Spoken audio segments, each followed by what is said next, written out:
એટલે 1 થી 8 અધ્યાયમાં કર્મ અને ઉપાસનાનું નિરૂપણ છે, અને 9મા અધ્યાયમાં હવેથી બ્રહ્મ વિદ્યાનું, બ્રહ્મ જેનો વિષય છે એ નિરૂપણ છે.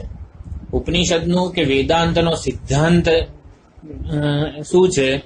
સાક્ષી કે પ્રત્યેગાત્માનું બ્રહ્મત્વ, એટલે કે હું કાર્યકરણ કરતા જુદો એવો ચૈતન્ય સ્વરૂપ પરમાત્મા છું કે ચૈતન્ય છું, એ તો આપણે અનુમાનથી પણ જાણી શકીએ છીએ.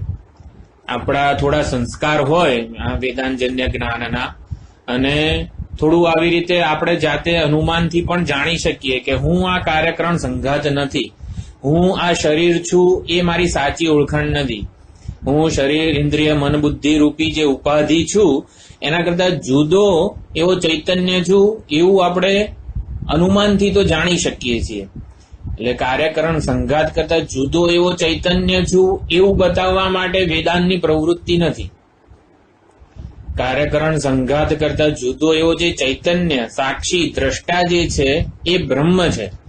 એટલે પ્રત્યેગાત્મા દ્રષ્ટા કે સાક્ષીનું બ્રહ્મત્વ નું જ્ઞાન આપવું એના માટે વેદાંતની પ્રવૃત્તિ છે. એમાં વેદાંત પ્રમાણ છે. વેદાંતનું પ્રામાણ્ય સાક્ષીનું બ્રહ્મત્વ સિદ્ધ કરવામાં છે. એટલે સાક્ષી આ એક ઉપાધિનો સાક્ષી નથી. આ એક ઉપાધિમાં રહેલું જે સાક્ષી ચૈતન્ય છે એ જ સમગ્ર બ્રહ્માંડનું અધિષ્ઠાન ચૈતન્ય છે. આ વેદાંતનો સિદ્ધાંત છે, અને આ જ્ઞાન આપવામાં વેદાંત પ્રમાણ છે. ખાલી એક ઉપાધિ, એક કાર્યકરણ સંઘાતનો હું સાક્ષી ચૈતન્ય છું એવું સમજાવવા માટે વેદાંત નથી. આ કાર્યકરણ સંઘાતને ઉજાળનાર જે સાક્ષી ચૈતન્ય છે એ જ સમગ્ર બ્રહ્માંડને સત્તા અને સ્ફૂર્તિ પ્રદાન કરી રહ્યું છે. એ જ સમગ્ર બ્રહ્માંડનું અધિષ્ઠાન છે, એ જ બ્રહ્મ છે. આવું સાક્ષીનું બ્રહ્મત્વ નું જ્ઞાન આપવું એ વેદાંતનું પ્રામાણ્ય છે કે વેદાંતની પ્રવૃત્તિ છે. એટલે આપણે ઉપનિષદો ભણીએ ત્યારે શું અભિગમ મનમાં રાખવાનો છે કે હું કાર્યકરણ સંઘાત કરતા જુદો એવો દ્રષ્ટા ચૈતન્ય છું, એવું એ વિષય યોગ શાસ્ત્રનો છે કે કાર્યકરણ સંઘાત અને આ જગતને તમે લીન કરી દો, નિરોધ કરી દો ચિત્તવૃત્તિમાં, અને તમે ખાલી દ્રષ્ટા ચૈતન્ય છો એવું વિચારો.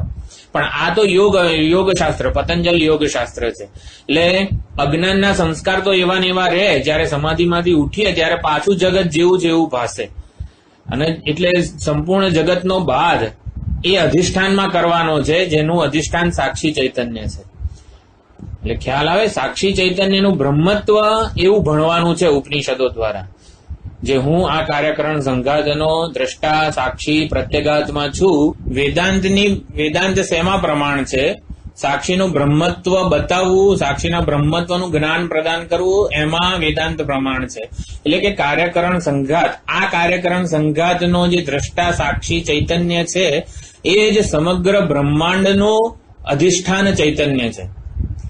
એટલે સાક્ષી ચૈતન્ય એ જ અધિષ્ઠાન ચૈતન્ય છે, એવું એ બંનેનું ઐક્ય નું જ્ઞાન આપવું એમાં વેદાંત પ્રમાણ છે. એટલે કે ઉપનિષદો કે વેદાંત આપણા સામે કોઈ પણ ક્લાસ ભરીએ આપણા વેદાંતના, ત્યારે સમજમાં શું રાખવાનું હંમેશા કે હું આ કાર્યકરણ સંઘાત કરતા જુદો વિલક્ષણ સાક્ષી ચૈતન્ય એ જ આ સમગ્ર બ્રહ્માંડનું સાક્ષી ચૈતન્ય છે, અધિષ્ઠાન ચૈતન્ય છે, એવું સમજવા માટે આપણે ઉપનિષદ કાલે જે આપણે ચર્ચા કરી કે કેનોપનિષદ શેના માટે ભણવું જોઈએ, અથવા તો કેનોપનિષદ ભણતી વખતે શું મનમાં ધ્યાન રાખવાનું છે. એટલે આપણને હું આ જુદી જુદી મેં અત્યાર સુધી મારો જે વ્યવહાર, જીવન વ્યવહાર ચાલે છે એને સમજવો કઈ રીતે. વેદાંત આપણા પ્રત્યેક અનુભવને સમજાવે છે. એટલે કે અનુભવમાં ન આવતી હોય એવી કોઈ કલ્પિત વાત વેદાંત નથી કરતું. આપણા પ્રત્યેક અનુભવને સમજવા માટે વેદાંત ભણવાનું છે. આજે ચામાં ખાંડ વધારે પડી ગઈ તો કેમ પડી ગઈ, આ એક અનુભવ છે આપણો, એ વેદાંત સમજાવે છે કે કેમ પડી ગઈ ચામાં ખાંડ વધારે. એટલે કે આપણા પ્રત્યેક અનુભવને સમજવા માટે વેદાંત ભણવાનું છે. કોઈ એક કલ્પિત અનુભવ ઉભો કરીએ, હા હું બ્રહ્મ છું એટલે આમ આનંદ થઈ જશે મને, એવી કલ્પના, કલ્પિત વસ્તુનો ઉપદેશ વેદાંત આપતું નથી. વેદાંત આપણા અનુભવોને જે સમજાવે છે. તો આપણો અનુભવ એ છે કે હું સવારથી ઉઠીને આટલો મારો વ્યવહાર કરું છું, પ્રવૃત્તિઓ કરું છું, તો એ પ્રવૃત્તિઓ કોના આધારે થઈ રહી છે, એ પ્રવૃત્તિઓ શેના માટે થાય છે, એ પ્રવૃત્તિઓનો પ્રેરક કોણ છે, એમાં ઈચ્છા શક્તિ, જ્ઞાન શક્તિ, ક્રિયા શક્તિ બધું આપવામાં આવેલું છે કે એ કાર્યકરણ સંઘાત એની જાતે જ બધો વ્યવહાર કરે છે, જાતે જ પ્રવૃત્તિ કરે છે. આપણે એટલું બધું મિકેનિકલ થઈ ગયું છે ને એટલે વિચારવાની તક મળતી નથી. એટલે કે આ શરીર, ઇન્દ્રિય, મન, બુદ્ધિ રૂપી ઉપાધિ જ કાર્ય કરે છે એવી વિચારણા એક પામર કે પ્રાકૃત મનુષ્ય કે જેને શાસ્ત્રોનો કોઈ પરિચય જ નથી એવું માને છે. એટલે કે કાર્યકરણ સંઘાત આ ઉપાધિ છે એ જ આખો જીવનનો વ્યવહાર સંભાળે છે અને એ જ કર્મ કરે છે અને કર્મનું ફળ ભોગવે છે. આવું એક જેને વેદાંત શાસ્ત્રોનો કોઈ પરિચય નથી એવો પ્રાકૃત મનુષ્ય એવું માને છે. એટલે એ એની સમજ સાથે કમ્ફર્ટેબલ પણ હોય છે. સુખ દુઃખ આવ્યા કરે કર્મફળના સ્વરૂપે અને એને કઈ વાંધો પણ નથી. પછી આપણી જેમ જે સાધક અવસ્થામાં છે કે જે થોડો શાસ્ત્રોનો પરિચય પણ છે એ એવું જાણે છે કે હું જ આ ઉપાધિ માત્ર મારી ઓળખાણ નથી. જેમ ઘડો કોઈક દિવસ એવું વિચારે કે આ ઘડો છું ને એ જાગ્રત અવસ્થામાં છું, અથવા તો ઘડો એક મારું સીમિત દ્રષ્ટિબિંદુ છે, મારા વિશેનો મારો અભિપ્રાય કે હું ઘડો છું એ છું, એ મારી ઓળખાણ છે, એમાં જરાય વાંધો નથી, પણ એ મારી સાચી ઓળખાણ નથી. હું ઘડો છું એવી મારા પ્રત્યેની સમજ મારા બધા જ જીવનના અનુભવોને સમજાવી શકે એવી નથી. એટલે કે હું ઉપાધિ છું એવી જે સમજ જે છે એ મારા જીવનના બધા અનુભવોને સમજાવી શકે એવું નથી. માટે કંઈક સત્ય હોવું જોઈએ કે એનું આ જે હું ઉપાધિ છું એનું કંઈક સત્ય હોવું જોઈએ. એટલે કે હું ઉપાધિ કરતા જુદો એવો કોઈક ચૈતન્ય છું અને એટલે ઉપાધિ કાર્યકરણ સંઘાતમાં સ્વયં પ્રવૃત્ત નથી થતી, એને પ્રેરનાર, એને ચેતનવંતી બનાવનાર કોક છે.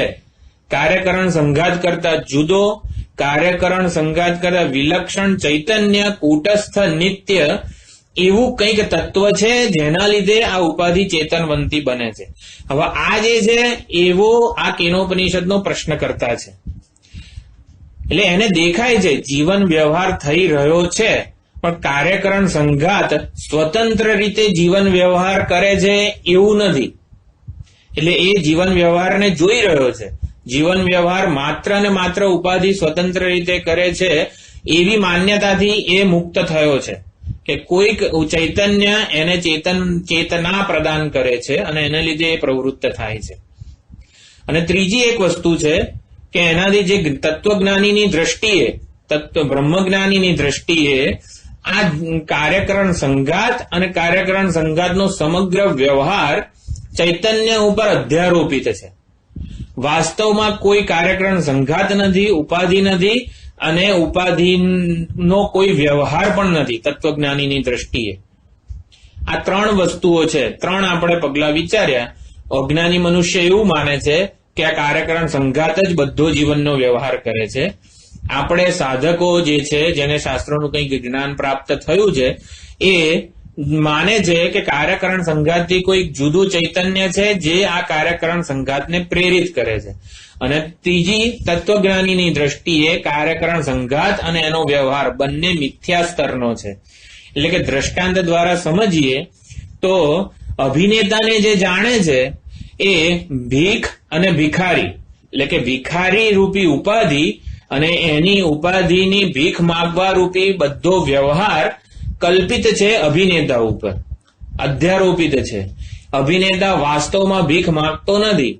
ભીખ માગવાની ક્રિયા પણ અભિનેતામાં નથી અને ભિખારી પણ નથી. આમ ભિખારી અને ભીખ બંને અભિનેતા પર અધ્યારોપિત છે. આવું અભિનેતાને જે જાણે છે એવું સમજે છે. એટલે તત્વજ્ઞાની કે બ્રહ્મજ્ઞાની મહાત્માઓ એવું સમજે છે કે આ કાર્યકરણ સંઘાત સમગ્ર વિશ્વમાં જે કોઈ પણ વ્યવહાર થઈ રહ્યો છે એ મુજ ચૈતન્ય ઉપર અધ્યારોપિત છે. ચૈતન્ય મહાસાગરમાં એક વૃત્તિ ઉઠે એને જ મન કીધું અને એ જ ચૈતન્ય મહાસાગર રૂપી વિષયોમાં જાય છે. એટલે મન એક ચૈતન્ય છે અને એ જ ચૈતન્ય રૂપી વિષયોમાં જાય છે. એક જુદી વૃત્તિ ઉઠે એને વિષય કીધું. એટલે ચૈતન્યથી મન કે વિષયો જુદા નથી. એટલે આમ જે પ્રવૃત્તિ છે, વ્યવહાર છે એ અને ઉપાધિ આ બંને ચૈતન્ય પર અધ્યારોપિત છે. ચૈતન્યનું નામ જ એવું મન પડ્યું, ચૈતન્યનું જ નામ ચક્ષુ પડ્યું, ચૈતન્યનું જ નામ શ્રોત્રેન્દ્રિય પડી અને એના વિષયો પડ્યા. શબ્દ સ્પર્શ રૂપ રસ ગંધ આ બધી જ્ઞાનેન્દ્રિયોના વિષયો અને જ્ઞાનેન્દ્રિયો પણ ચૈતન્ય ઉપર અધ્યારોપિત છે. આવી તત્વજ્ઞાનીની દ્રષ્ટિ છે. હવે એવું લાગે આપણને, પણ હું સવારથી ઉઠીને આટલા કર્મો કરું છું એ બધું અધ્યારોપિત કઈ રીતે? એ મિથ્યા સ્તરનું હું જાણી ના શકું. તો એના માટે એવું કહેવામાં આવ્યું કે એ સ્વતંત્ર રીતે નથી કરતું. ચૈતન્યની હાજરીમાં, ચૈતન્યની સન્નિધિમાં કાર્યકરણ સંઘાત ચેતનવંતો બને છે અને એ રીતે એ કર્મમાં પ્રવૃત્ત થાય છે. વ્યવહાર એટલે વ્યવહાર તરફ દ્રષ્ટિ કરીશું તો આવો જવાબ છે. અભિનેતા તરફ દ્રષ્ટિ કરવાની છે, એના માટે ઉપનિષદ ભણવાનું છે. આટલું તો આપણે અનુમાનથી પણ જાણી શકીએ છીએ કે આ શરીર તો જડ છે, શરીર એની જાતે કર્મમાં પ્રવૃત્ત ના થાય. આપણે આટલું જોયું કાલે કે 3 સ્તરે આ જવાબ આપવામાં આવે છે. શરૂઆતનો જે ખંડ છે 1 થી 8 મંત્રો સુધી એ તત્વજ્ઞાની દ્રષ્ટિ, પારમાર્થિક દ્રષ્ટિકોણથી જવાબ આપવામાં આવે છે કે હકીકતમાં ભિખારી નામની કોઈ વ્યક્તિ પણ નથી, ભિખારી નામનું કોઈ પ્રવૃત્તિ પણ નથી. બંને ચૈતન્ય ઉપર અધ્યારોપિત છે. એક આપણે વાત અધિકારીની કરી હતી કે શુદ્ધ, સાત્વિક અને વિરક્ત એ પ્રશ્ન કરતા છે. એટલે શુદ્ધ, સાત્વિક, વિરક્ત જે આપણે અભ્યુદયની વાત કરી હતી કે આપણે ઓફિસે જવા માટે પહેલા ચાલતા જતા હતા, પછી આપણે જે કર્મ ને ઉપાસના સકામ ભાવે શાસ્ત્રીય, પછી ગમે તે નહીં, શાસ્ત્રીય કર્મ અને શાસ્ત્રીય ઉપાસના આપણે સકામ ભાવે કરી કે મને આટલી જરૂર છે, આટલી લક્ષ્મીજીની જરૂર છે, માટે હું આટલા શ્રી સુક્તમનો પાઠ કરું છું. આવી રીતે એટલે શાસ્ત્રીય કર્મ અને શાસ્ત્રીય ઉપાસનાઓ કરી સકામ ભાવે, મને આટલું જોઈએ છે. એટલે આપણે પેલા સકામ ભાવે સંકલ્પપૂર્વક આપણે આટલી ઉપાસના કરી તો આપણું સાધન ઉત્કૃષ્ટ થતું ગયું. એટલે આ અભ્યુદય કહેવામાં આવે છે. એટલે સકામ ભાવે જ્યાં સુધી આપણે કર્મો કરતા રહીશું ત્યાં સુધી આ પુણ્ય જે છે એ આપણું સાધન ઉત્કૃષ્ટ બનાવીને સમાપ્ત થઈ જશે. અને હવે જ્યારે આપણે નિષ્કામ ભાવે કર્મ કરીશું, એટલે જે કર્મ કરતા હતા એના બાહ્ય આકારમાં કોઈ જ ફરક નથી. સકામ ભાવ કે નિષ્કામ ભાવમાં બાહ્ય આકારમાં જરા પણ ફરક પડતો નથી. નિષ્કામતા કે નિસ્વાર્થપણું એ મનનો એક એટીટ્યુડ છે. એટલે જે કર્મ કરતો હતો એ જ હવે હું મારે સ્વાર્થ પ્રેરિત ન હોય, એટલે કે આના દ્વારા મને જ લાભ થવો જોઈએ. એ માલિકીપણું જે છે કોઈ પણ વ્યક્તિ, વસ્તુ, પરિસ્થિતિ ઉપરનું, મારા કર્મફળ ઉપરનું કે મારા કર્મ ઉપરનું માલિકીપણું જયારે હું મનથી હટાવું, માલિકીપણું એટલે કે આસક્તિ, જયારે હું આસક્તિનો સંન્યાસ કરું, એવો જે એટીટ્યુડ જે છે એ જ નિષ્કામતા જે છે. એટલે હું જે કર્મ કરતો હોઉં, સપોઝ કોઈ ગેરેજ રિપેરર છે કે કાર રિપેરર હોય કે ગમે તે, એ સકામ ભાવે કામ કરતો હોય તો કે આ ગ્રાહક પાસેથી એનું જે કોઈ સર્વિસમાં આપે છે, બાઇક કે મોટરસાયકલ કે ગાડી, એને જેટલા પૈસા થતા હોય એમાં એ સર્વિસ કરીને આપે. પણ એની એ જ વસ્તુ એ નિષ્કામ ભાવે પણ કરી શકે છે. નિષ્કામ ભાવે કરી એટલે પૈસા ઓછા લે એવું નહીં, કે આ જે ગ્રાહક આવેલો છે મારી સાથે એને હું સંતુષ્ટ કરું, એને સારામાં સારી રીતે એનું જે વ્હીકલ જે છે એને સારામાં સારી રીતે સર્વિસ કરીને આપું, જેથી એ પ્રસન્ન થાય. આમ ઈશ્વરને પ્રસન્ન કરવું એટલે નિષ્કામ ભાવ એવું સમજીએ. એના કરતા જે ઈશ્વર જ જે ગ્રાહક રૂપે આવેલો છે એ ગ્રાહકને અંતરથી પ્રસન્ન કરીએ, એકદમ સુંદર રીતે કામ કરું કે જેથી એ જે ગ્રાહક છે એ પ્રસન્ન થાય. એટલે કે ગ્રાહકના રૂપમાં આવેલો ઈશ્વર પ્રસન્ન થાય. એટલે કે હું એક ગ્રાહક જોડે વ્યવહાર નથી કરતો, હું ઈશ્વર જોડે વ્યવહાર કરું છું. આ નિષ્કામ ભાવના છે. કે જે રિપેર કરવાનું છે સ્કૂટર એ તો કરવાનું જ છે, એના જે પૈસા થતા હોય એ પણ લેવાના જ છે. એટલે નિષ્કામ ભાવના એટલે થોડા પૈસા ઓછા લેવા એવું નથી. એ મનનો એક ભાવ છે કે આના દ્વારા ઈશ્વર મારા જીવનમાં આવેલો છે, તો ઈશ્વર સાથે હું કોઈ પણ પ્રકારના રાગદ્વેષ વગર અત્યંત સારામાં સારી રીતે મારું કર્મ કરું, એને નિષ્કામ ભાવના કીધી છે. અને આ નિષ્કામ એટીટ્યુડથી, આ નિષ્કામ ભાવનાથી જ અંતઃકરણ શુદ્ધ બને, અંતઃકરણ સાત્વિક બને અને અંતઃકરણ વિરક્ત બને. આ શુદ્ધ, સાત્વિક, વિરક્ત અંતઃકરણ જોઈએ છે આપણને. રોજ સવારે ભગવાનને પ્રાર્થના કરવાની કે મારું અંતઃકરણ શુદ્ધ, સાત્વિક અને વિરક્ત બને. તો જ આ કાર્યકરણ સંઘાતથી જુદો એવો દ્રષ્ટા ચૈતન્ય છે એ જ અધિષ્ઠાન ચૈતન્ય છે એ જ્ઞાન માટેની યોગ્યતા પ્રાપ્ત થશે. કારણ કે આ અતિન્દ્રિય વિષય છે. હું જે છું એ સમગ્ર જગતનો આધાર છું એવું કઈ રીતે સમજી શકાય? જયારે સાત્વિકતા હશે, વિરક્તિ હશે, ત્યારે આ વસ્તુ આપણને ઇટ મેક્સ સેન્સ. હા, ઇદમ ઇત્થમેવ, આવું હોવું જોઈએ એવું આપણને લાગશે કે હું જે દ્રષ્ટા ચૈતન્ય છું એ જ અધિષ્ઠાન ચૈતન્ય છું. એટલે આ જે ઉપનિષદનું જ્ઞાન છે એ આપણને ત્યારે પોસિબલ લાગી શકે. અત્યારે એક અનુમાનનો વિષય જે છે, કારણ કે હું જગતનું અધિષ્ઠાન છું એવું નથી જાણવામાં આવતું, પરંતુ આવી રીતે આ સંસ્કાર પાડીશું ત્યારે ખબર પડશે. એટલે કાલે આપણે અધિકારીની વાત પ્રશ્નકર્તાના પ્રશ્ન સાથે તાદાત્મ્ય થવું જોઈએ એનું પણ આપણે વિચાર કરેલો. એટલે પ્રશ્નકર્તા શું પ્રશ્ન પૂછે છે? સાપ ફૂંફાડો કેમ મારે છે? તો એને જવાબ આપવામાં આવે છે એ તો સાપનો સાપ છે. એટલે કે સાપ અને સાપનો ફૂંફાડો બંને દોરી ઉપર કલ્પિત છે. એટલે દોરી જેવું પૂછી રહી છે કે આ સાપ કેમ ફૂંફાડો મારે છે. તો હવે એને સાપનો બાધ થાય સંપૂર્ણ રીતે એવી રીતે દોરીનું જ્ઞાન આપવું છે. માટે સાપનો સાપ છે તો એવો જવાબ આપવામાં આવે છે. પ્રશ્નકર્તા પ્રશ્ન પૂછે છે કે મન કોના લીધે, કોની ઈચ્છાથી પ્રેરાઈને વિષયોમાં જાય છે? તો એ જવાબ આપવામાં આવે છે તો મનનું મન છે. એટલે કે મન અને મનની પ્રવૃત્તિ આ બંનેનો જ્યારે બાધ થાય ત્યારે એ મનનું મન ચૈતન્ય છે ને એવું જ્ઞાન આપણને થશે. એટલે મન હકીકતમાં વિષયોમાં જતું પણ નથી અને વિષય નામની કોઈ વસ્તુ મન કરતા જુદી નથી. વિષયો અને મન બંને ચૈતન્ય કરતા જુદા નથી. એટલે ચૈતન્ય જ બ્રહ્મ લટકા કરે બ્રહ્મ પાસે, એવી જ રીતનું આ વસ્તુ છે. હકીકતમાં ચૈતન્ય જ એક ચૈતન્ય બીજા ચૈતન્ય જોડે આપણે એક ઉપાધિથી કલ્પિત એક ચૈતન્યને માનીએ છીએ. માટે ચૈતન્યના જ બધા રૂપ છે, ચૈતન્યના જ બધા આકાર છે, અને એક ચૈતન્ય અખંડ જે છે એ જ અનેક રૂપે કલ્પવામાં આવે છે. જેમ ચૈતન્ય મહાસાગરમાં એક વૃત્તિ ઉઠે અને મન કીધું, બીજી વૃત્તિ ઉઠે અને વિષય કીધો. તો હકીકતમાં જે છે એ પાણી જ પાણી જોડે વ્યવહાર કરે છે. બાકી કોઈ તાત્વિક દ્રષ્ટિએ એવી કોઈ સ્વતંત્ર વસ્તુ નથી. એ કાર્યકરણ સંઘાત અને એની ક્રિયાનો અપવાદ થતા અંતરાત્માનું સાચું સ્વરૂપ લક્ષિત કરવામાં આવે છે. પ્રશ્ન પૂછ્યો કે કોની ઈચ્છાથી પ્રેરાઈને મન વિષયોમાં જાય છે? તો એ જે જવાબ છે એનું લક્ષણ નથી આપ્યું. હા, ફલાણાના લીધે મન જાય છે એવું લક્ષણ નથી આપ્યું, પરંતુ સાચું સ્વરૂપ એનું લક્ષણથી લક્ષિત કરવામાં આવેલું છે. એટલે જ્યાં ચૈતન્ય છે એટલે ચૈતન્યને જોઈશું તો પ્રેરણ કે પ્રેરક કશુંય નથી. સોનાને જોઈશું તો કોઈ ઘરેણા નથી. અભિનેતાને જોઈશું તો કોઈ ભીખ અને ભિખારી બંને વસ્તુ નથી. એવી રીતે ચૈતન્યને જોઈશું તો કોઈ જ કાર્યકરણ સંઘાત નથી અને કાર્યકરણ સંઘાતનો કોઈ પ્રેરક પણ નથી. તો આપણે આ વ્યવહાર સિદ્ધ કઈ રીતે થાય છે? તો ચૈતન્ય જે છે એનું જ પ્રતિબિંબ આ અહમવૃત્તિમાં એટલે કે ચિદાભાસ, આ સંપૂર્ણ વ્યવહાર ચિદાભાસ કરે છે. ચિદાભાસ એટલે કે અહંકાર એવું માનીએ આપણે તો આપણો જીવનનો બધો જ વ્યવહાર ચિદાભાસને લીધે સિદ્ધ થાય છે. આપણે એવું કહીએ કે શરીર કાર્યકરણ સંઘાત તો જડ છે અને ચૈતન્ય પારમાર્થિક સત્તામાં છે. તો પારમાર્થિક સત્તા વ્યવહારિકને પ્રેરણા કઈ રીતે આપી શકે? માટે એ જવાબ જ નથી કે ચૈતન્યને લીધે કાર્યકરણ સંઘાત ક્રિયા કરે છે.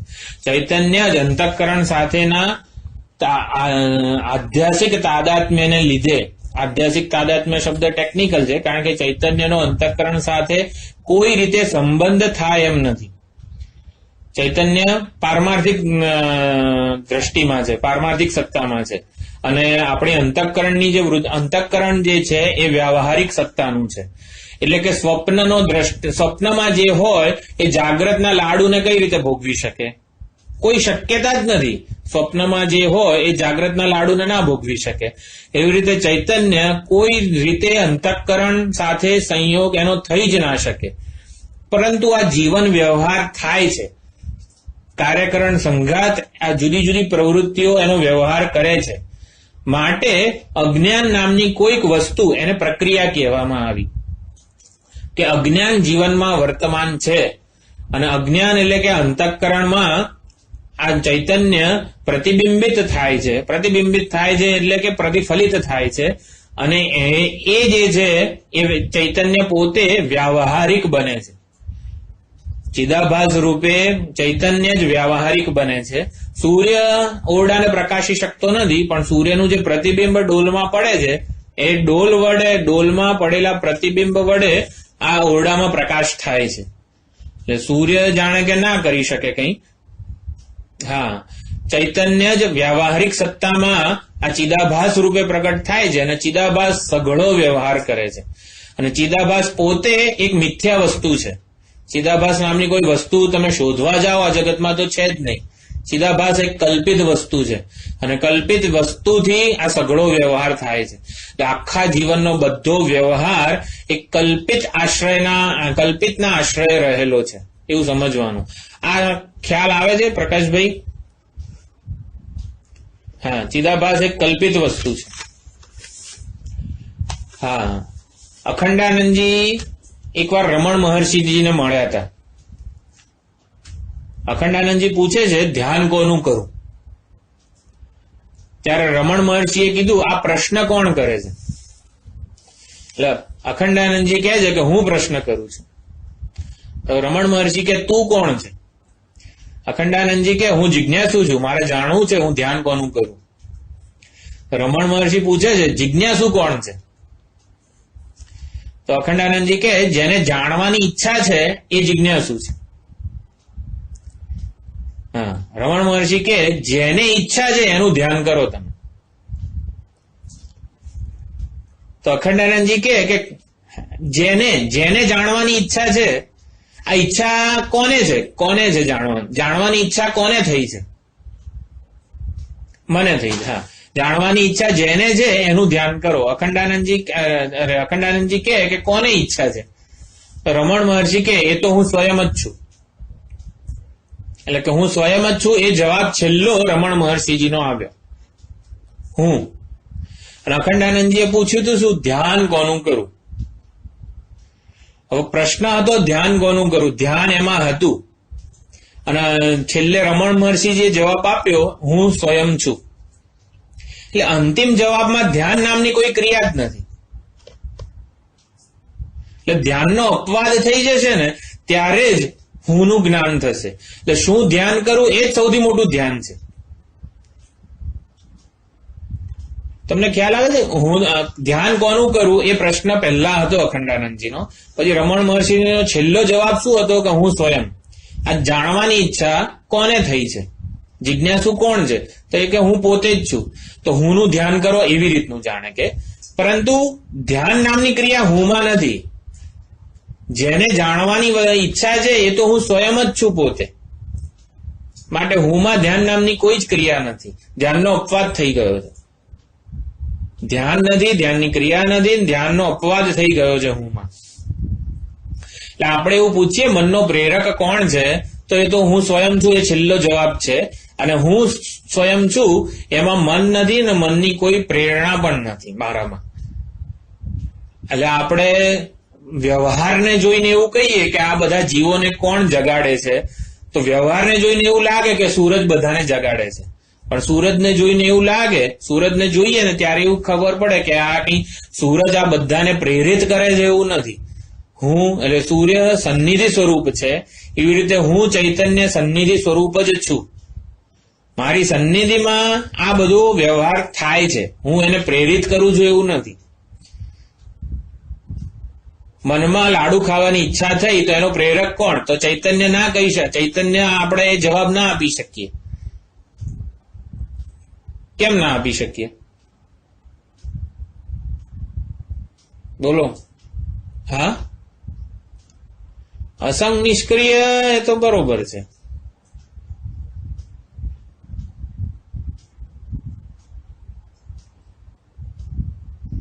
બોલો સંજીવભાઈ. મનમાં લાડુ ખાવાની ઈચ્છા થઈ તો ચૈતન્યને લીધે થઈ? હે? તો કોણ લાડુ ખાવાની ઈચ્છા કેમ થઈ મન?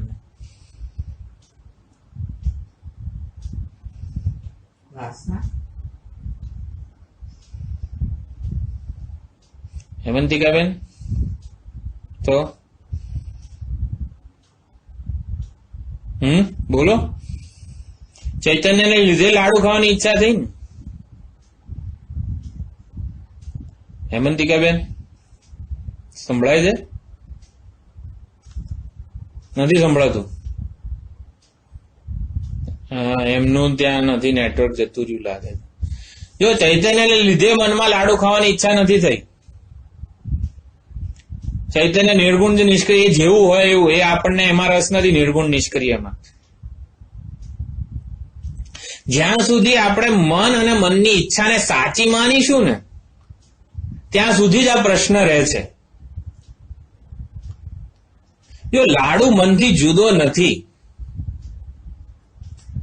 ના, એવું ના કહી શકાય. સૂરજને એવું કહી શકાય કે તે તું ચોરને ચોરી કરવાની પ્રેરણા સૂરજ તું કેમ આપે છે, એવું સૂરજને કહી શકાય આપણાથી? હે? ના કહી શકાય. ચૈતન્યને ના કહી શકાય કે તેલ મનમાં લાડુ ખાવાની ઈચ્છા જન્માવી. જો લાડુ, જ્યાં સુધી લાડુ આપણાથી જુદો છે ને, મારાથી મનથી જુદો છે, ચલો, ત્યાં સુધી આપણને હંમેશા, ચાલો એ તો ગોખેલો જવાબ છે.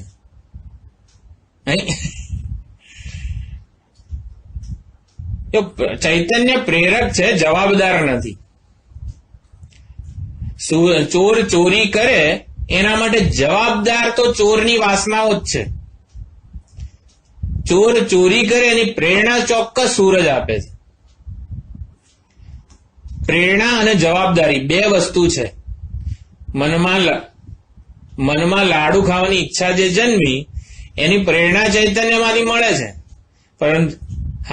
પરંતુ હવે એવું કહેવાય, હા, એટલે સમજાવવાનું છું કે જ્યાં સુધી લાડુ મારા કરતા જુદો છે અને લાડુ મને પ્રિય છે, આવો ભેદભાવ જ્યાં સુધી, એટલે કે હું એક અપૂર્ણ ઉપાધિ છું અને લાડુમાં હું પૂર્ણતા જોઉં, એટલે લાડુ મારા કરતા વધારે સત્તાવાળો બને છે, વધારે મહત્વનો બને છે.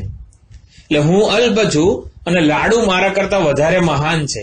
એટલા માટે લાડુને પ્રાપ્ત કરવાની ઈચ્છા જન્મે છે. એટલે જ્યાં સુધી ભોગ બુદ્ધિ હોય છે, ભોગ બુદ્ધિ એટલે આ વિરક્તિની આમાં જ જરૂર પડે છે, શુદ્ધ સાત્વિક અને વિરક્ત અંતઃકરણ.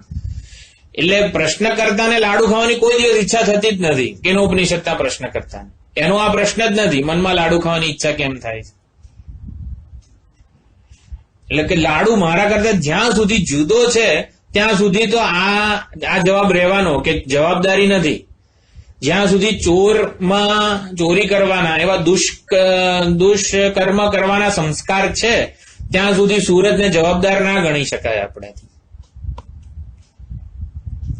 તો ચોરને ચોરી કરતા સૂરજ રોકતો કેમ નથી?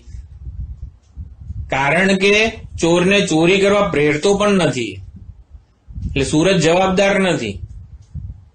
એવી જ રીતે ચૈતન્ય જવાબદાર નથી. એની સન્નિધિમાં આ થાય છે એ એનો વિરોધી નથી. ટૂંકમાં ચોરી કરવાનો વિરોધી સૂરજ નથી.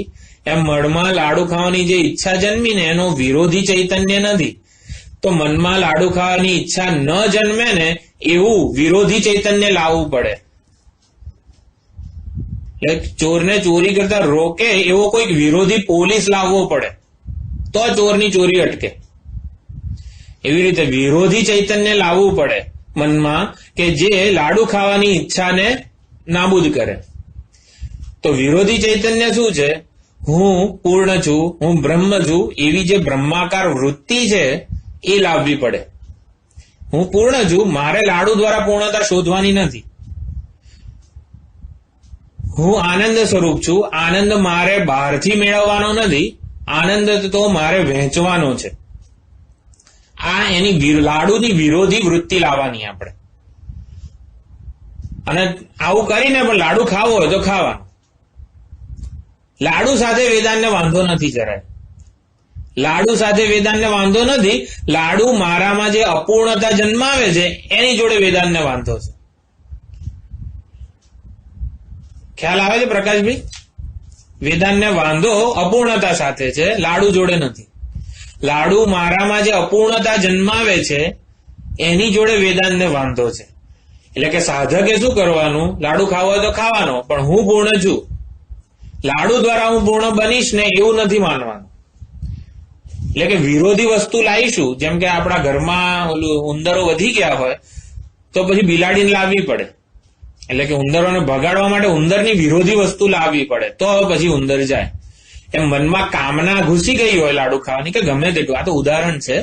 મનમાં જે વસ્તુની કામના, વસ્તુ એ જે આપણી જે કામનાઓ છે એ હું વિષયક પણ હોય છે.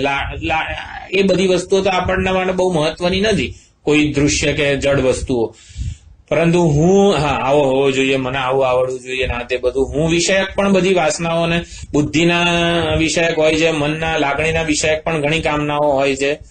તો એટલે હું અપૂર્ણ છું એને દૂર કરવાનું છે.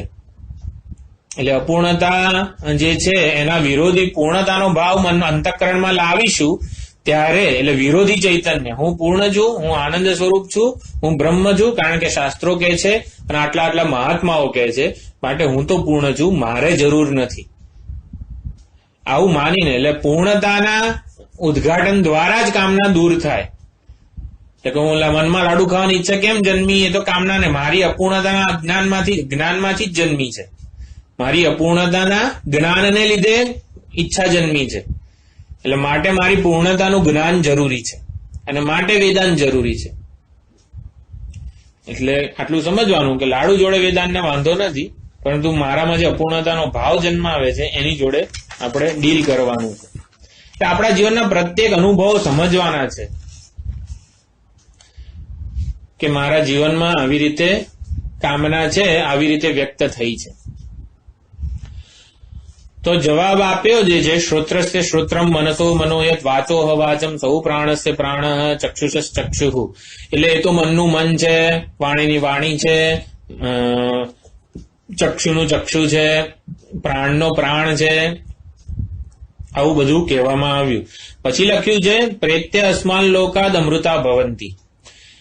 એટલે એમાં ભાષ્યકાર કહે છે કે જ્ઞાત્વા પદનો અધ્યાહાર કરવાનો, જાણીને તાદાત્મ્યનો ત્યાગ કરવાનો છે. એટલે અતિમુચ્ય શબ્દ જે છે એની પહેલા જ્ઞાત્વા એવું હોવું જોઈએ. પ્રાણ ચક્ષુષ ચક્ષુ, પછી જ્ઞાત્વા અતિમુચ્ય, અને પછી અમૃતા ભવંતી.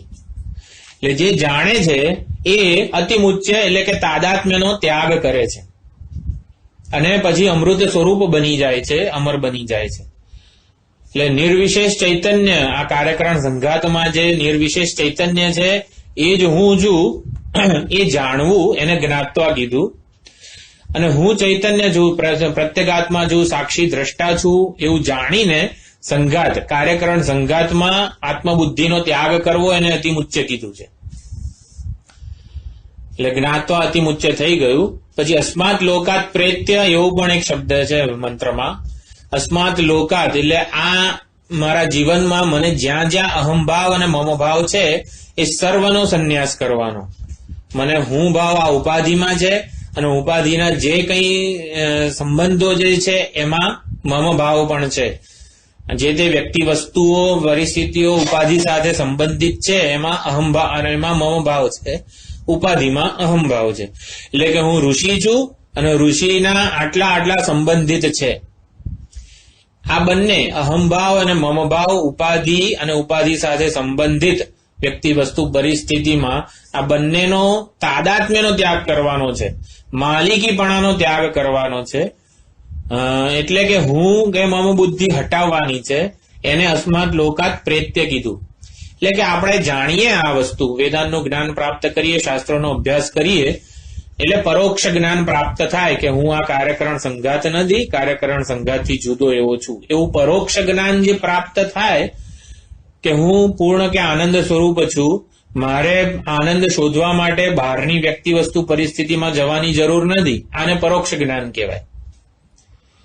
કે ભલે અત્યારે આપણને હું આનંદ સ્વરૂપ છું એવી ઓળખાણ ના થઈ હોય, પરંતુ હું આનંદ સ્વરૂપ છું એવું શાસ્ત્રો કહે છે, માટે મારે પરોક્ષ જ્ઞાન પ્રાપ્ત થયું મારા વિશેનું. એ આપણો તાદાત્મ્યનો ત્યાગ કરાવે.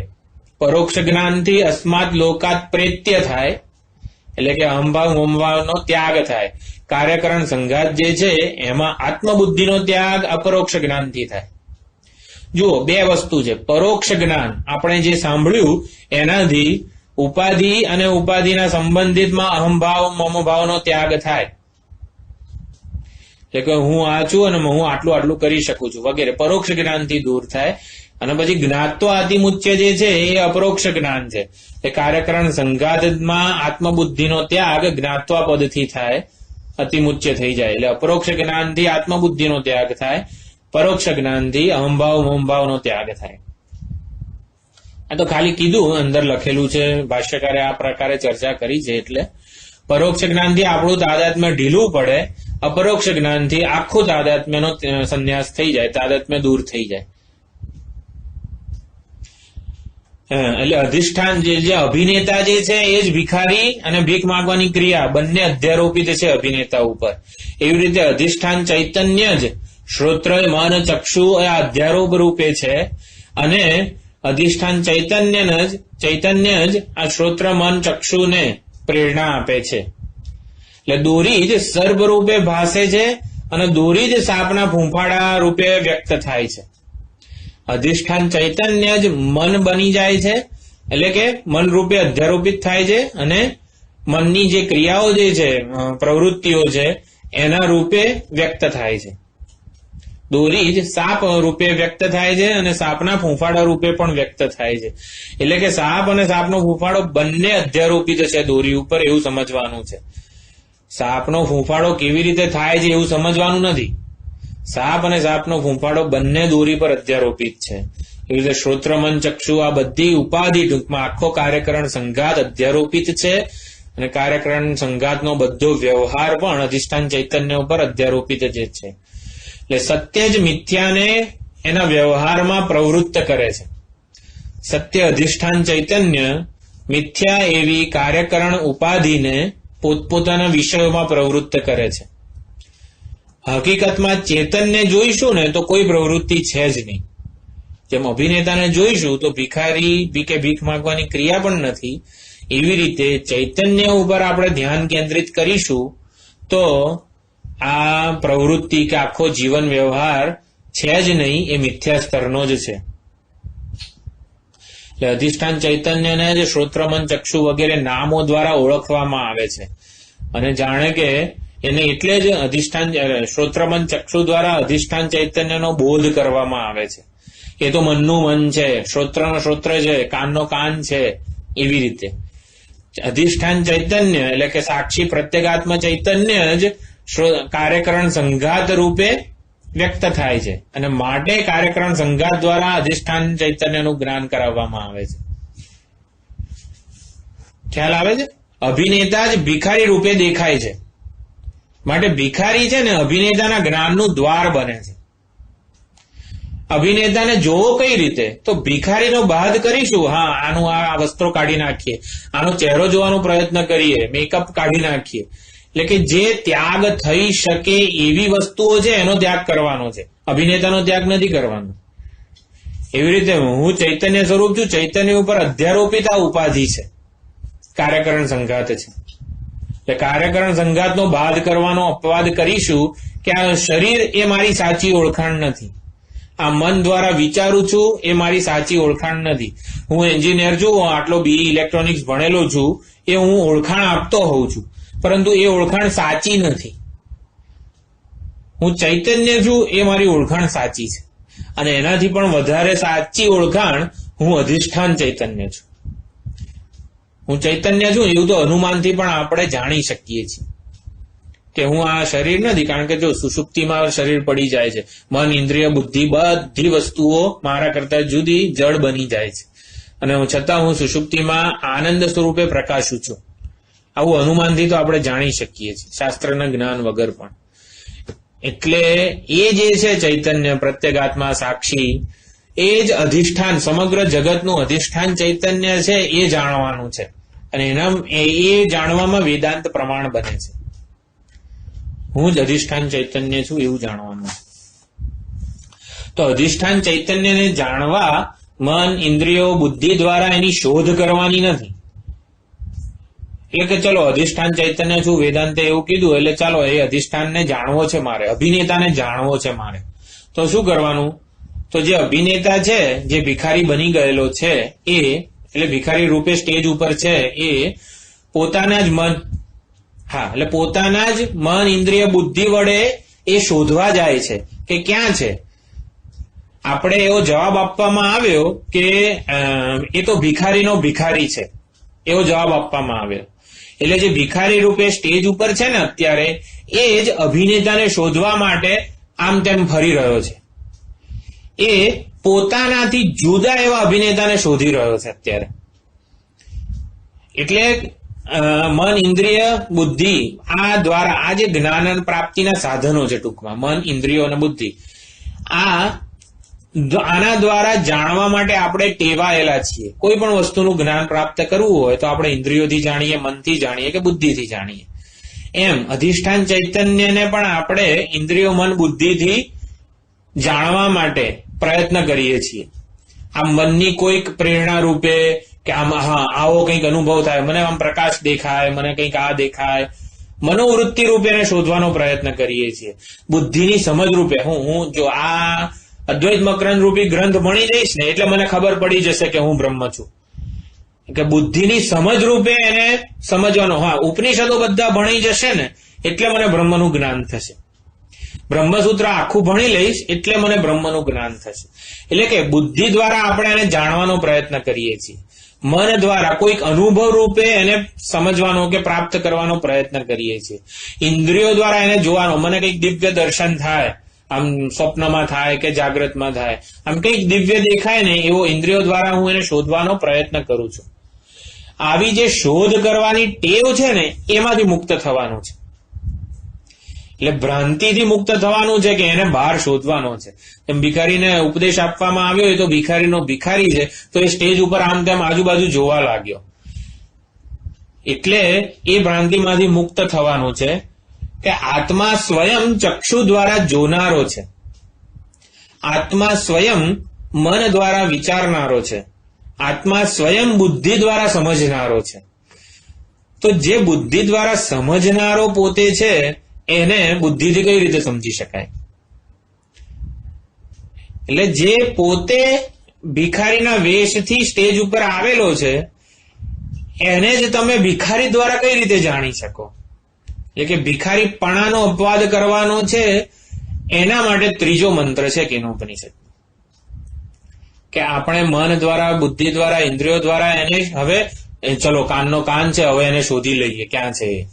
એવી રીતે પ્રવૃત્ત કરીએ આપણી મન, ઇન્દ્રિયો અને બુદ્ધિને, તો એ ભ્રમ છે.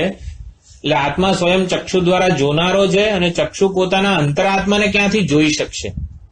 મન પોતાના અંતરાત્માને ક્યાંથી વિચારી શકે? બુદ્ધિ પોતાના અંતરાત્માને કઈ રીતે જાણી શકે? રજ્જુ જ પોતાને ભ્રમથી સર્પ માને છે અને પૂછે છે મારું સાચું સ્વરૂપ કોણ છે, મને કોણ પ્રેરે છે? એટલે એને જવાબ આપવામાં આવ્યો તું સર્પ નથી, તું તો સાપનો સાપ છે. એટલે આવું કીધું, તું સાપનો સાપ છે. એટલે ચારે તરફ રજ્જુ પોતે નજર કરે છે અને ક્યાં છે સાપનો સાપ એમ જુએ છે. ત્યારે એને કહેવું પડે ન તત્ર ચક્ષુર ગચ્છતિ, આમ ડાફોડિયા ના મારીશ, ચક્ષુની ત્યાં પહોંચ નથી. અચ્છા, તો મન દ્વારા વિચારવા પ્રયત્ન, ન તત્ર મનઃ ગચ્છતિ, ન તત્ર ચક્ષુર ગચ્છતિ, ન મનઃ ગચ્છતિ, નો મનઃ, એટલે ત્યાં વાગ ગચ્છતિ. તો ચલો મને ઉપદેશ આપો તમે, તો કે વાણીની પણ ત્યાં પહોંચ નથી, કે સાપની ત્યાં ગતિ જ નથી. ન તત્ર સર્પ ગચ્છતિ એવો જવાબ આપવામાં આવ્યો છે. ટૂંકમાં જેમ દોરી પોતાને સાપ માનીને દોરીને શોધવા નીકળી છે, ઘડો પોતાની માટીને શોધવા નીકળ્યો છે. એટલે જ્યાં સુધી શોધવા નીકળે છે ને ત્યાં સુધી નહીં મળે. એટલે મારા કરતા જુદો છે આ બ્રહ્મ કે ચૈતન્ય, એ ભ્રાંતિને તોડવા માટે આ આપણે ત્રીજો મંત્ર છે. સાપ સ્વયં સાપ રહીને પોતાનાથી ભિન્ન પદાર્થ તરીકે રજ્જુને ક્યારે જાણી નહીં શકે. કે હું સાપનો સાપ રહું અને મારાથી જુદી એવી ક્યાંક દોરી પડેલી છે એને હું જાણી લઉં. તો સાપ સ્વયં સાપ રહીને પોતાનાથી ભિન્ન પદાર્થ તરીકે રજ્જુને ક્યારેય જાણી નહીં શકે. એટલે સાપ પોતાનું સાપપણું ગુમાવે, સાપપણું છોડે, એટલે સાપપણાની સત્યતા છોડે કે હું સર્પ છું, હું ઋષિ છું અને બ્રહ્મને જાણી લઈશ. એટલે કે શ્રવણ કરવા બેસીએ આપણે, સ્વામીજીનું લેક્ચર સાંભળવા બેસીએ ત્યારે પણ આવો નિશ્ચય કરવાનો કે મારે સાપને છોડવાનું છે. એટલે કે મારી ઓળખાણ મારે છોડવાની છે, આ મારી સાચી ઓળખાણ નથી. એટલે મારી ઓળખાણ જયારે હું છોડું કાર્યકરણ સંઘાત તરીકેની, ત્યારે આપોઆપ રજ્જુ રૂપે એટલે રજ્જુ અભિવ્યક્ત થાય, એટલે કે મારું ચૈતન્ય સ્વરૂપ પ્રગટ થાય કે હું પોતાને ઉપાધિ સ્વરૂપે ના જાણું ત્યારે, એટલે ઉપાધિ છું એ ભ્રાંતિનો ત્યાગ કરું ત્યારે મારા સ્વરૂપનો આવિર્ભાવ થાય. એટલે અધ્યારોપ જે છે, શ્રોત્ર ચક્ષુ મન વગેરે જે ઇન્દ્રિયો જે છે, કાર્યકરણ સંઘાત, એનો અપવાદ કરવો પડે. અજ્ઞાન કલ્પિત વ્યક્તિત્વનો અપવાદ કરવો પડે. અધ્યારોપને જાળવી રાખીને એનું સંશોધન કરીએ કે મનને શુદ્ધ બનાવું, બુદ્ધિને શુદ્ધ બનાવું, અંતઃકરણને શુદ્ધ બનાવું અને આમ શુદ્ધ અંતઃકરણમાં મને ચૈતન્ય જણાઈ જાય, એવું પણ નહીં. અધ્યારોપને શણગારીને શુદ્ધ સાત્વિક તો બરોબર, એનો બાધ જ કરવો પડે. એટલે સાત્વિક હશે ને તો જ બાધ થશે, એ વાત છે. રાજસિક તામસિક અંતઃકરણ હશે ને તો એ બાધ થવા જ નહીં દે. અને માટે પ્રશ્ન કરતા શુદ્ધ સાત્વિક વિરક્ત છે એ યોગ્ય છે. એટલે અધ્યારોપને, સાપને આમ એક્ઝેક્ટલી દોરી જેવો બનાવી કાઢીએ આપણે, દોરીના જેવા આમ વળ હતા એવો બનાવી કાઢીએ તો સાપ દોરી બની જાય? ના બને. કેમ?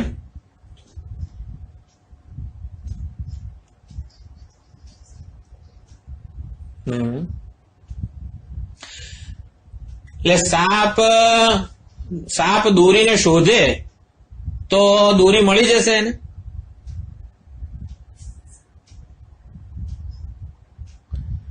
હા, સાપ દોરીને શોધે તો સાપને દોરી મળે ખરી?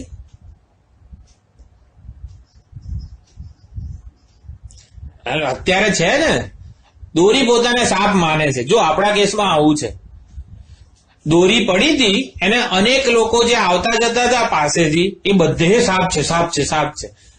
એટલે દોરીને એવું થઈ ગયું છે કે હું સાપ છું.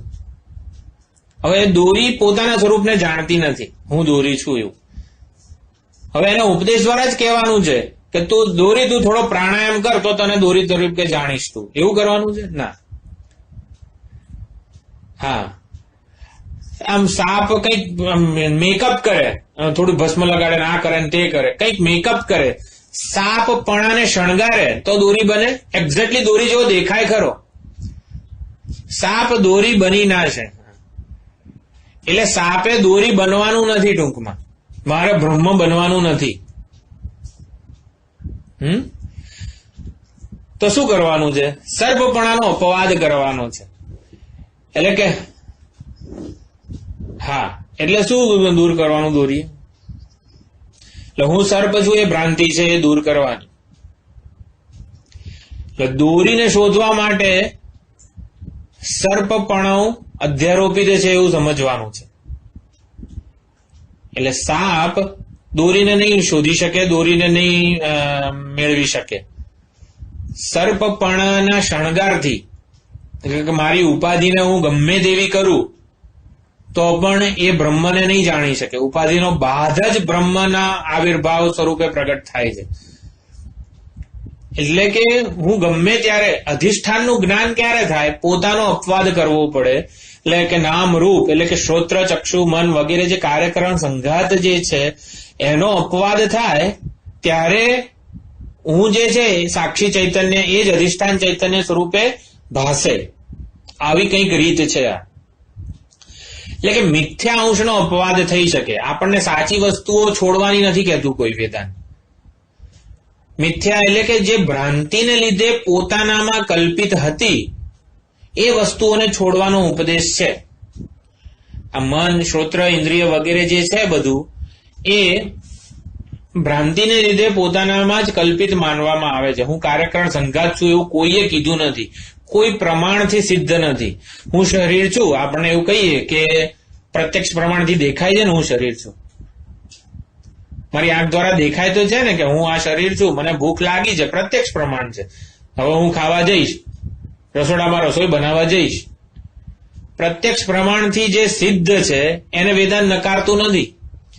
એટલે કે હું શરીર છું ને એવું પ્રત્યક્ષ પ્રમાણ નથી કહેતું, એ બુદ્ધિનો નિર્ણય છે. ખાલી બુદ્ધિમાં એક ભ્રમ છે કે હું શરીર છું. હું શરીર છું એવું પ્રત્યક્ષ પ્રમાણ કહેતું નથી. આ એક ઉપાધિ છે એટલું જ પ્રત્યક્ષ પ્રમાણ કહે છે. જો ઋષિ એક ઉપાધિ છે એવું પ્રત્યક્ષ પ્રમાણ કહે છે, હું ઋષિ છું એવું પ્રત્યક્ષ પ્રમાણ નથી કહેતું. એટલે કે આ ઋષિ એક શરીર, ઇન્દ્રિય, મન, બુદ્ધિ રૂપી કાર્યકરણ સંઘાત છે. એ કાર્યકરણ સંઘાતનું એક નામ આપવામાં આવ્યું કે આ ઋષિ છે, આ છગન છે, આ મગન છે, એવી રીતે. એટલે કે છગનભાઈ પોતાને હું આ કાર્યકરણ સંઘાત છું એ નિર્ણય ખોટો, એટલે કે ભ્રમ માત્ર છે, એ દૂર કરવાનો છે. એટલે ઉપાધિને છોડવાની નથી, ઉપાધિ હું છું એ ભ્રમ છોડવાનો છે ટૂંકમાં.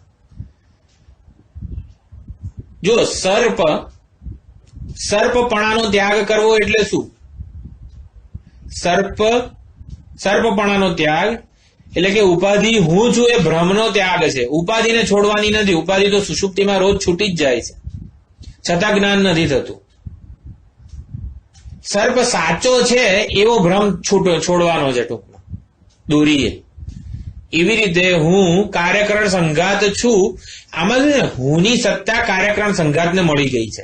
એટલે કાર્યકરણ સંઘાત એટલો સત્તાવાળો ઠોસ લાગવા લાગ્યો છે આપણને. એટલે કે હું તો છું જ ને, આ ઋષિ રૂપી ઉપાધિ છું જ ને, કે ના હું ઋષિ નથી, કાર્યકરણ સંઘાત ઋષિ છે. કાર્યકરણ સંઘાતનું નામ ઋષિ આપવામાં આવેલું છે વ્યવહાર સાચવવા માટે. બાકી મારે અને કાર્યકરણ સંઘાતને નાહવા નીચોવાનો સંબંધ નથી.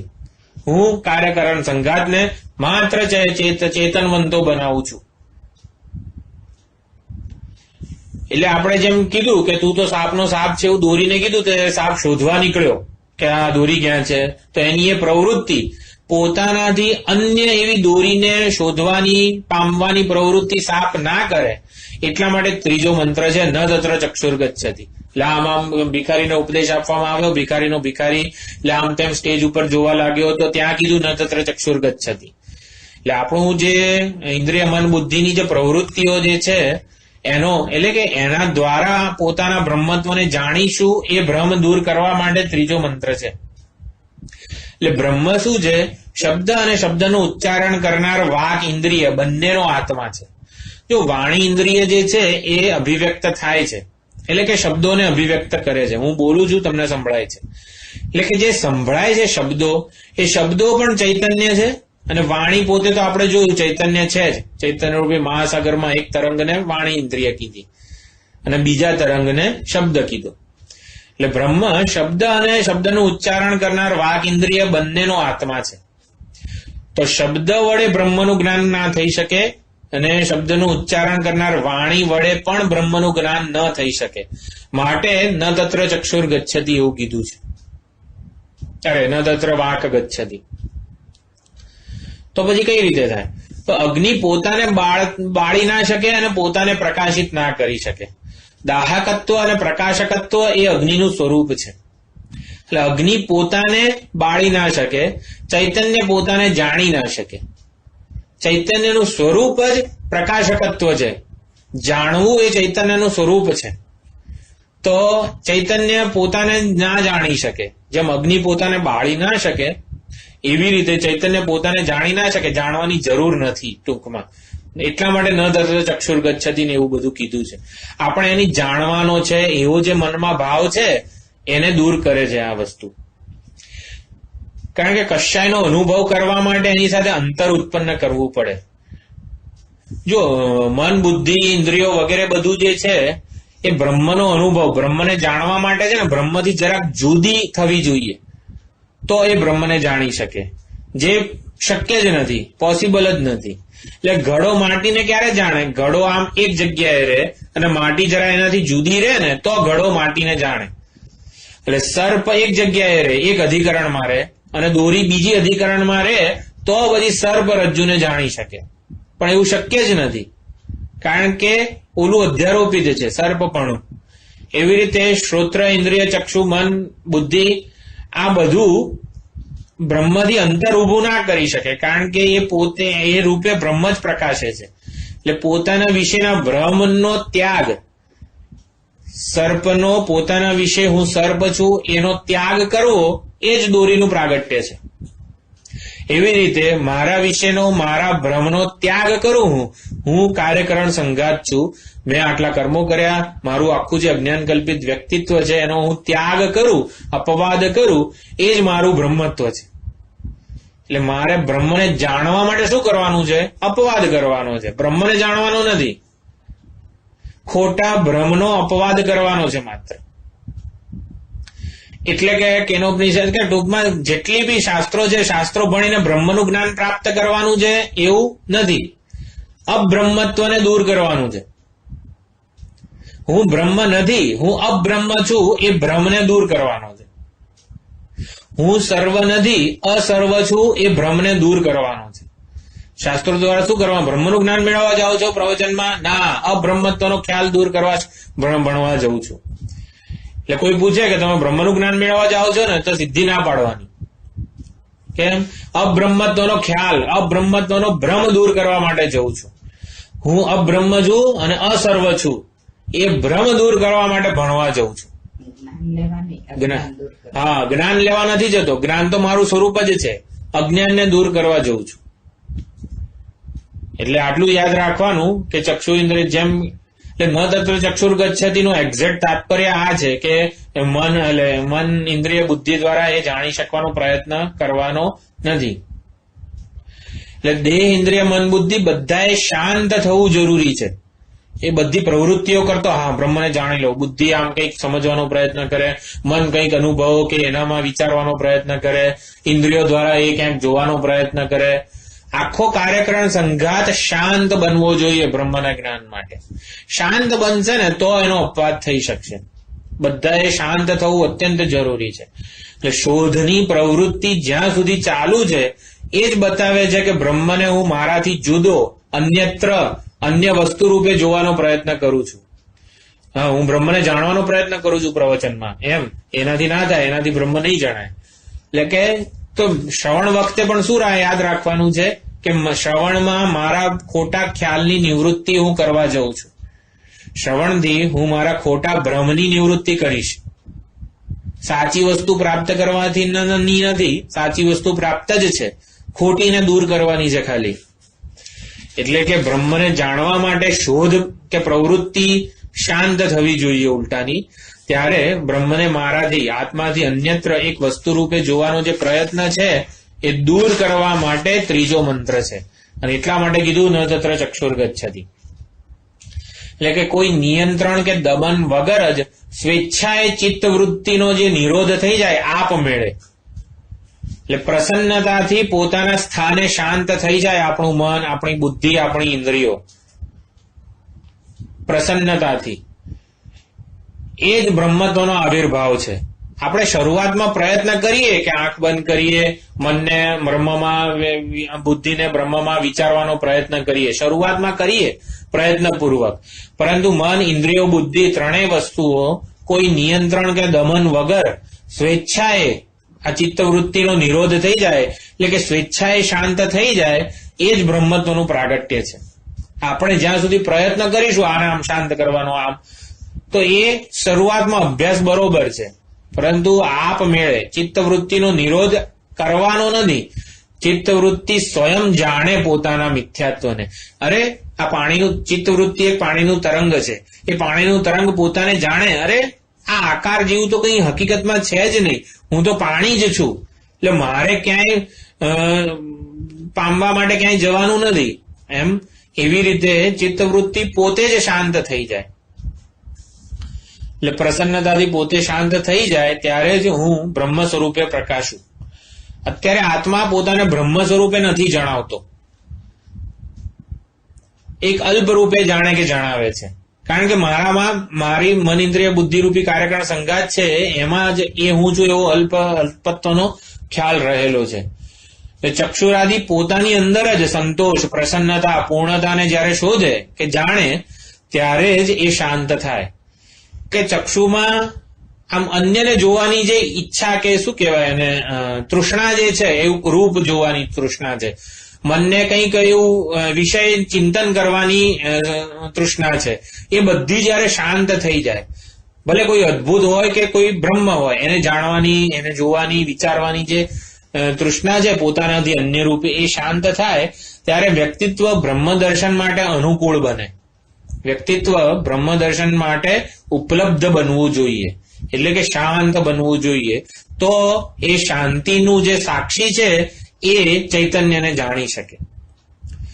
જ્યારે કાર્યકરણ સંઘાત શાંત બને ત્યારે એ શાંતિને જે પ્રકાશે છે, શાંતિને જે ઉજાળે છે, એ પોતે શાંત સ્વરૂપ છે. એ ચૈતન્ય પોતે શાંત સ્વરૂપ છે, એ રીતે પોતાને જાણી શકે અધિષ્ઠાન ચૈતન્યને. તો અમે તો એવું પૂછ્યું હતું કે દોરીનું જ્ઞાન આપો ને અમને, તો આવું કે ત્યાં સાપ નથી જતો, ત્યાં મન ઇન્દ્રિય મન બુદ્ધિ નથી જતા, પણ દોરીનું જ્ઞાન તો કરાવો. આ તો કઈ જ્ઞાન કરવાની રીત છે? ત્યારે જવાબ આપવામાં આવ્યો, ન વિદ્મઃ ન વિજાનીમઃ યથૈ તદનુ શિષ્યાત.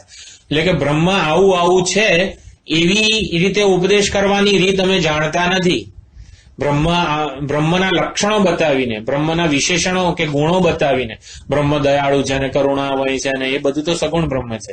એટલે કે બ્રહ્મ આવું આવું છે એના લક્ષણો જણાવીને એનું જ્ઞાન કરાવવાની અમારી કોઈ ઉપદેશ કરવાની રીત નથી, અમે જાણતા પણ નથી. એટલે બ્રહ્મ જાણવાનો કે દૃશ્ય વિષય છે એ રૂપે અમે જાણતા નથી. આ આચાર્યો કે આગમ વાક્ય પોતે કહે છે, આચાર્ય કહે છે કે ન તત્ર ચક્ષુર ગચ્છતિ એ સિવાય ઉપદેશની બીજી કોઈ રીત અમે જાણતા નથી. એટલે ન વિદ્મઃ ન વિજાનીમઃ. આ વિદ્મઃ એટલે ન તત્ર ચક્ષુર ગચ્છે, ચક્ષુની ત્યાં પહોંચ નથી, વાણીની ત્યાં પહોંચ નથી, મનની પહોંચ નથી, પ્રાણની પહોંચ નથી. એમ ન વિદ્મઃ એ બુદ્ધિની પહોંચ નથી ત્યાં. એટલે ન વિજાનીમઃ, ન વિજાનીમઃ એટલે ન તત્ર ચક્ષુર ગચ્છતિ કરતા જુદી ઉપદેશ આપવાની પદ્ધતિ અમે જાણતા નથી, એવું કહે છે.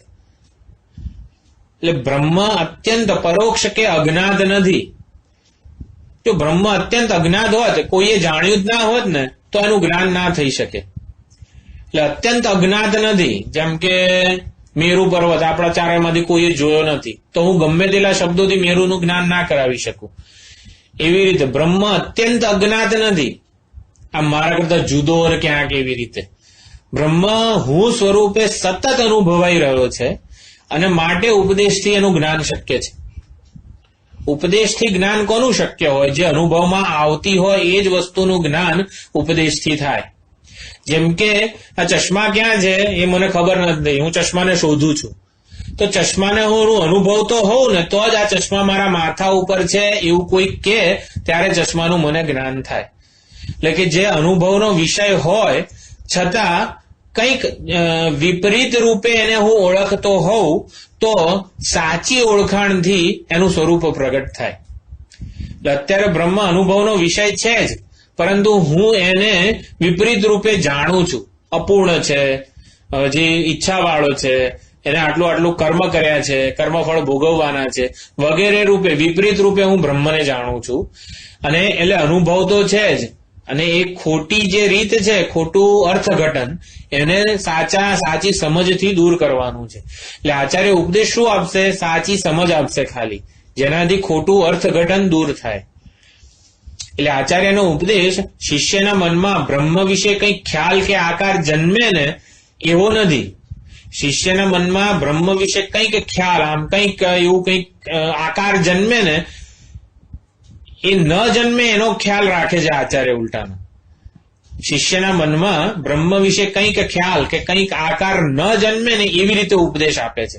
માટે આ મન ત્યાં જતું નથી ને વાણી ત્યાં જતી નથી ને એવા બધો ઉપદેશ છે હકીકતમાં. એટલે મનની આદત છે કે અંશનું ગ્રહણ કરવું, પૂર્ણનું ગ્રહણ નહીં કરવાનું. એટલે શિષ્યના મનમાં બ્રહ્મ વિશેના બધા ખ્યાલ અધૂરા જ્ઞાનથી જન્મેલા છે. એ બ્રહ્મને દૃશ્ય તરીકે કે વિષય તરીકે ના સમજી લે માટે ન તત્ર ચક્ષુર ગચ્છતિ વગેરે કીધેલું છે. તો એનું જ્ઞાન કઈ રીતે થશે? તો આગમ વાક્યથી થશે. એટલે અન્ય દેવ તદ વિદિતાદ અથો અવિદિતાદ હતી, એનાથી થશે. એ આપણે કાલે જોઈએ. હવે કલાક ઉપર થયો છે. એટલે આટલા ક્લાસમાં આપણે એવું ધ્યાન રાખીએ કે શિષ્ય આચાર્યની ઉપદેશ કરવાની જે પદ્ધતિ છે એ કેમ આવી છે? કારણ કે આ ઉપદેશ કરીશું તો શિષ્યના મનમાં બ્રહ્મ વિશે કોઈ આકાર કે કોઈ ખ્યાલ ના જન્મવો જોઈએ. એ પોતાનાથી જુદી એવી કોઈક વસ્તુ છે, એક મહાન દિવ્ય વસ્તુ છે બ્રહ્મ, એવું ના થવું જોઈએ શિષ્યના મનમાં. એટલા માટે આ ઉપદેશની પદ્ધતિ આવી છે, ન તત્ર ચક્ષુર ગચ્છતિ ન વાગ ગચ્છતિ. તો એની ઉપદેશની પદ્ધતિ કેવી છે? તો આગમ વાક્ય જેવી છે. આત્મા વિશે બધા ખ્યાલ, ખોટા ખ્યાલ દૂર થાય તો જ આત્માનું બ્રહ્મત્વ આપણે જ્ઞાન દ્વારા જાણી શકીએ. આત્માનું બ્રહ્મત્વ, પ્રત્યેગાત્માનું બ્રહ્મત્વ જાણવાનું છે. રોજ સવારે ભગવાનને પ્રાર્થના કરવાની, એ ભગવાન હું મારું બ્રહ્મત્વ જાણી શકું, હું અબ્રહ્મ અસર્વ છું, એ ભ્રમને દૂર કરી શકું. મારે અબ્રહ્મ અસર્વત્વનો ખ્યાલ કે ભ્રમ દૂર કરવાનો છે, બ્રહ્મ બનવાનું નથી. બ્રહ્મ તો હું છું જ પોતે, અબ્રહ્મ છું, એ ભ્રમ દૂર કરવાનો છે. એના માટે આ શાસ્ત્રો ભણવાના છે, એના માટે જ આ આગમ વાક્ય પણ ભણવાનું છે. આપણે આગમ વાક્ય કાલે જોઈશું.